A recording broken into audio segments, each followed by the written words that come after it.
సంవత్సరానికి 100 రోజులు మా నాన్న ఏ పేరు మీద ఏ మనసు ఏం తలుచుకొని పెట్టాడో తెలియదు కానీ 100 రోజులు సంవత్సరంలో 365 రోజులు కనీసం 100 రోజులు అయ్యప్ప స్వామి మాల అంటాడు, ఆంజనేయ స్వామి మాల అంటాడు. ఎందుకురా చేస్తామంటాను అప్పుడప్పుడు. క్షమించాలి రామ్ చరణ్ గారు రే అంటున్నందుకు, పర్లేదు కదా.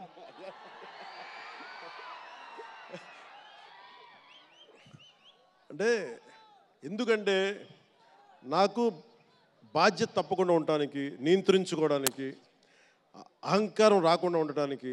ఎప్పుడు చూడండి చెప్పులు లేకుండా ఉంటాడు. అంటే నాకే అనిపిస్తుంది నేనే కనీసం నేను వేసుకునే చెప్పులు కూడా వదిలేడానికి ఇబ్బంది పడతాను అప్పుడప్పుడు. అలాంటిది రామ్ చరణ్ చెప్పులు లేకుండా మామూలు హీరో కాదు, హాలీవుడ్ దాకా వెళ్ళాడు, ఆస్కార్కి వెళ్ళాడు. అక్కడికి వెళ్ళి ఎంత గుండె ధైర్యం అంటే నేను చెప్పులు వేసుకుంటా, అవసరమైతే మంచి సూటు బూట్ వేసుకుని తయారవుతాడు, లేదంటే అయ్యప్ప స్వామి మాలేసుకుని కనిపిస్తూ ఉంటాడు. అంటే వ్యక్తిత్వంలో ఎంత బలం ఉండాలి ఆ వ్యక్తికి. అందుకని అలాంటి రామ్ చరణ్ మంచి 16 అణాలు తెలుగువాడు, మా బంగారం, నా తమ్ముడు. ఒక తల్లికి పుట్టకపోయినా కానీ నా తమ్ముడు. ఎప్పుడు ఎదిగే కొద్దీ ఒదిగుండేవాడు. అతనికి మరింత విజయం కలగాలని, అద్భుత విజయాలు కలగాలని మనస్ఫూర్తిగా ఒక బాబాయ్గా కాదు ఒక అన్నగా ఆశీర్వదిస్తున్నాను. I love you Ram Charan, I love you all.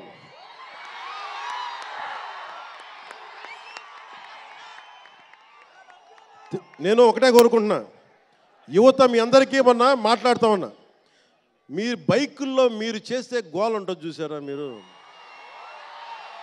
నేను మొన్న మాట్లాడుతూ ఉన్నా, ఇప్పుడు ఈ ఫంక్షన్ లేదు, సినిమాలు లేవు, ఏం చేస్తారు చెప్పండి. ఉద్యోగాలు ఉపాధి కూడా కానీ టైం పడుద్ది. కనీసం సినిమాకి వెళ్ళి చొక్కా దించుకొని అరవకపోతే, బైకులు తీసుకొని అవి సైలెన్సర్ దాన్ని ఆ యాక్సిలేటర్ పెంచకపోతే ఆ ఎనర్జీ ఎటు వెళ్తుంది. అందుకే ఒకటే చెప్పాను, దిల్ రాజు గారికి చెప్తా ఉన్నా, మీరు తెలంగాణ ఫిల్మ్ ఫెడరేషన్ ప్రెసిడెంట్ కదా, మీరు ఆంధ్రప్రదేశ్ని చిన్న చూపు చూడకండి. అదొకటే నేను కోరుకుంటా ఉన్నా. నేను ఆ 2 కళ్ళు అని నేను నమ్మను, కానీ మీరు తెలుగు చిత్ర పరిశ్రమని అటు తెలంగాణలోను ఇటు ఆంధ్రాలోను 2 చోట్ల అద్భుతంగా ఉండాలని కోరుకుంటా ఉన్నాను. ముఖ్యంగా ఆంధ్రప్రదేశ్ యువతకి, మీరు ఇంతమంది యువతను చూస్తూ ఉన్నారు, వీళ్ళకి స్టంట్ స్కూల్స్ పెట్టండి. మా వాళ్ళు బైక్లు వేసుకొని తిరుగుతూ ఉంటారు, గోల్ చేస్తూ ఉంటారు. ఒక మంచి స్టంట్ స్కూల్ పెట్టండి. గోదావరి జిల్లాలోనో, రాయలసీమలోనో, మా కడపలోనో ఎక్కడో చోట ఒక 2-3 స్టంట్ స్కూల్స్ పెట్టండి. మా వాళ్ళకి స్కిల్ డెవలప్మెంట్ ఇవ్వండి. మాకు ఒక స్క్రీన్ ప్లే ఎలా రాయాలో మా వాళ్ళకి చెప్పండి. ఒక రాజమౌళి గారు వచ్చి చెప్పమని చెప్పండి. త్రివిక్రమ్ గారిని వచ్చి క్లాసులు తీసుకోమని చెప్పండి మా వాళ్ళకి. ఒక తమన్ లాంటి మనకి మ్యూజిక్ దర్శకులు కానీ,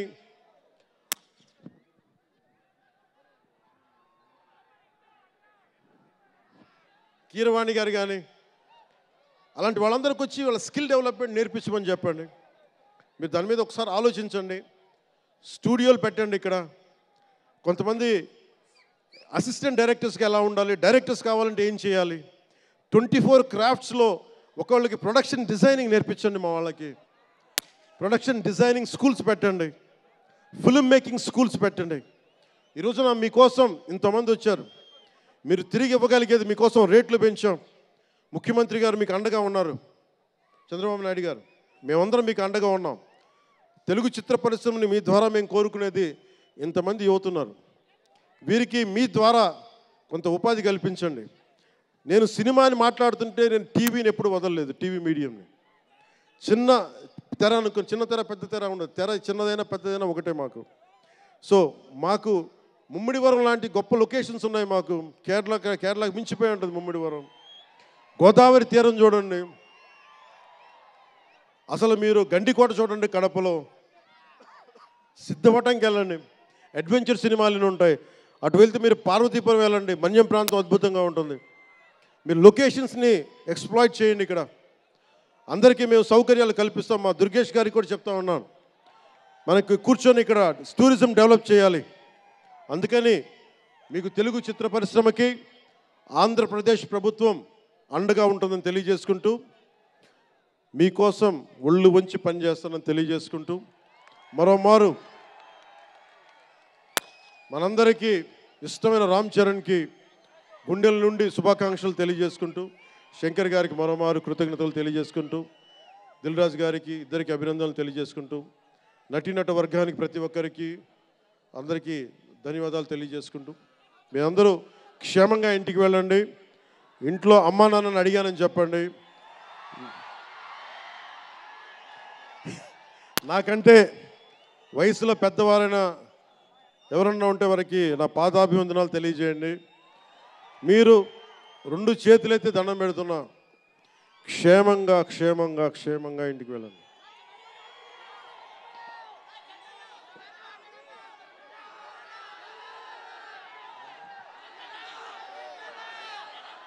మీ అందరికీ మరోమారు ధన్యవాదాలు తెలియజేసుకుంటూ, తెలుగు తల్లికి దండాలు తెలియజేసుకుంటూ, మా తెలుగు తల్లికి పిఠాపురం మంచి సంతోషం.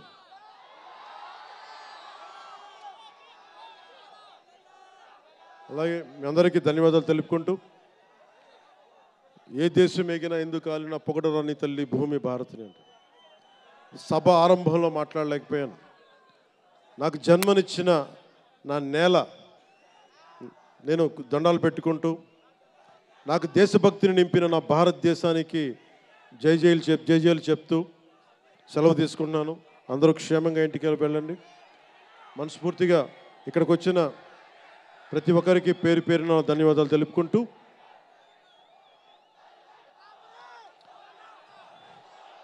జై ఆంధ్ర, జై భారత్, జై హింద్.